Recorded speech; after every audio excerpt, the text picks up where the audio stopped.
This is the Philly Fan Podcast with your host, Kevin Flannery.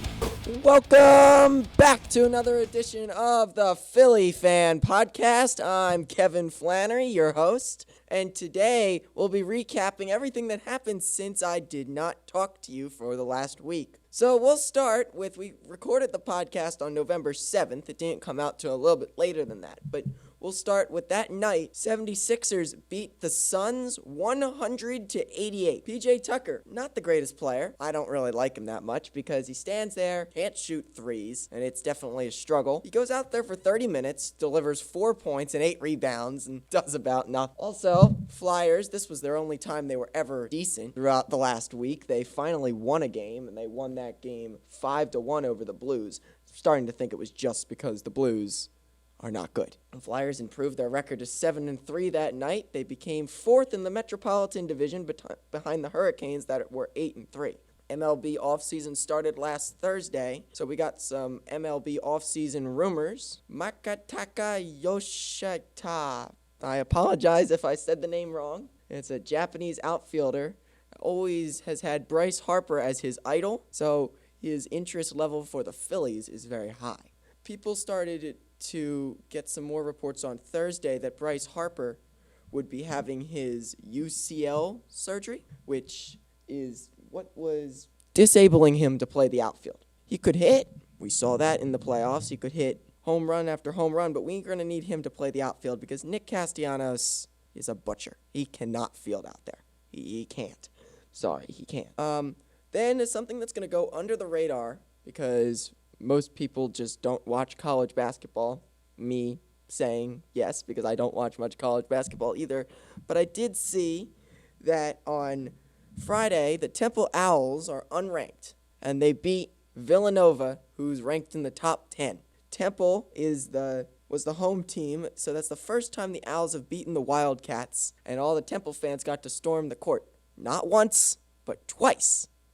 Because there was I think there was a foul. That's my bad. I don't have that in my notes. So I think there was a foul that they called. They went to the replay booth, overturned, and gave the Villanova team .3 on the clock. It didn't seem to matter, as then everyone got to run back onto the court. So it was like a two-time thing. Then on Saturday, this is going back to this past Saturday, the Sixers started to get on their winning ways, and this is where Embiid started to turn the tide of the weekend. This is when we all thought the weekend would kind of go well for all the other Philly sports teams, like we're 8-0 Eagles, let's get a win.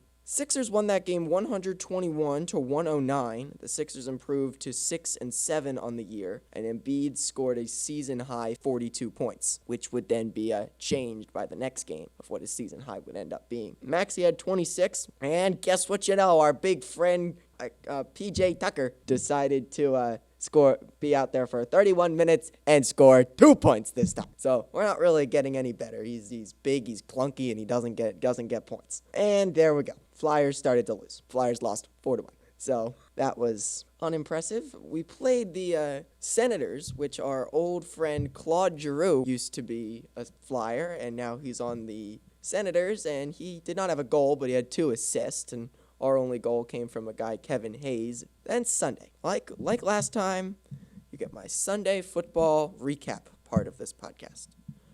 Games to watch out for as an Eagles fan. The Vikings played the Bills. It was like 4th and 18. Very long play. Kirk Cousins backs up, throws the ball, and Justin Jefferson catches it one-handed for a first down. They then drive down the field, and they score. So, Kirk Cousins also did not get into the end zone at one point. On the 1-yard line, QB sneak, he dove to the end zone, and then his shoulder was short, and the ball was also short, so he was down. So that turned the ball over to the Bills.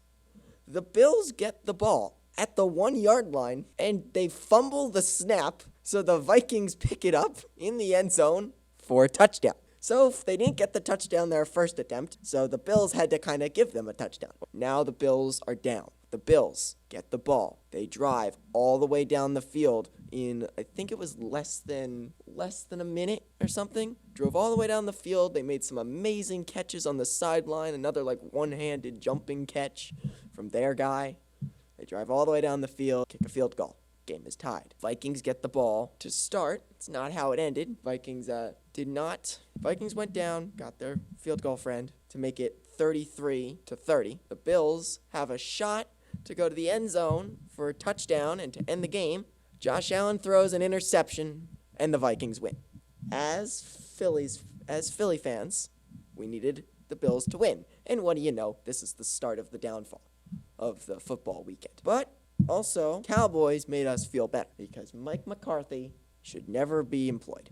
Just should not be employed. He's has always made some tough decisions down very close to the end of the game, like today or Sunday. He had a great idea of going for it in field goal range, where all you needed was a field goal. But they went for it on 4th and 5, passed the ball, and got sacked. All you needed was a field goal to take the lead. So I guess he was playing for overtime.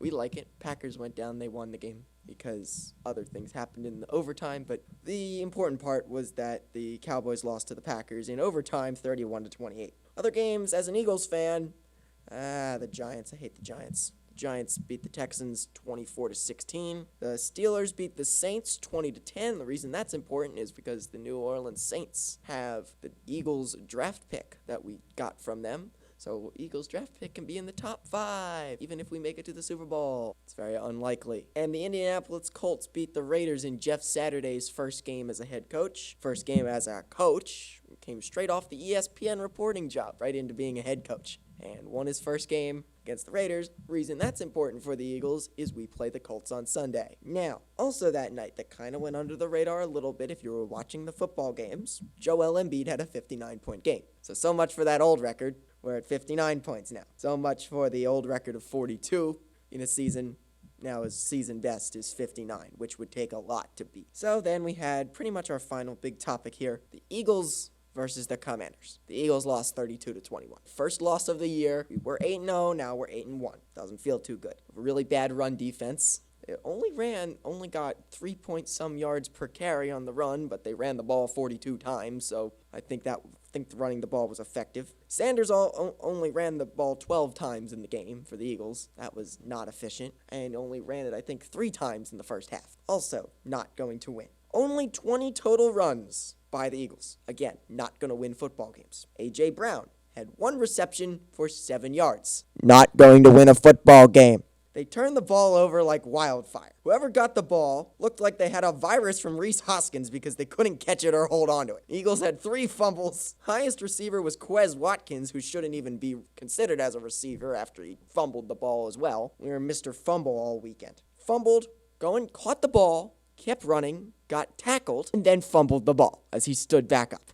That was, if you just stayed down on the ground, we would have been in field goal range or tie game range. But I guess that's your choice. We only sacked the quarterback 3 times and had 3 tackles for loss. So we were not good. Final 2 little speed running points. MLB offseason news. Phillies will not be getting Anthony Rizzo as he signs a 2-year deal with the New York Yankees. Tyler Anderson, a left-handed starting pitcher from the LA Dodgers, also will not become a Philadelphia Philly as he goes to the LA Angels, crosstown rival. Buck Showalter, the New York Mets manager, and Terry Francona, former Phillies manager, win Manager of the Year awards. And also, on Tuesday, Flyers lose 5-4 in overtime. Following that Flyers 5-4 loss in overtime, John Tortorella, the head coach of the Flyers, was asked after the game about how they're playing, and he said, "We suck. Be nice and straight up to us, John." I like that.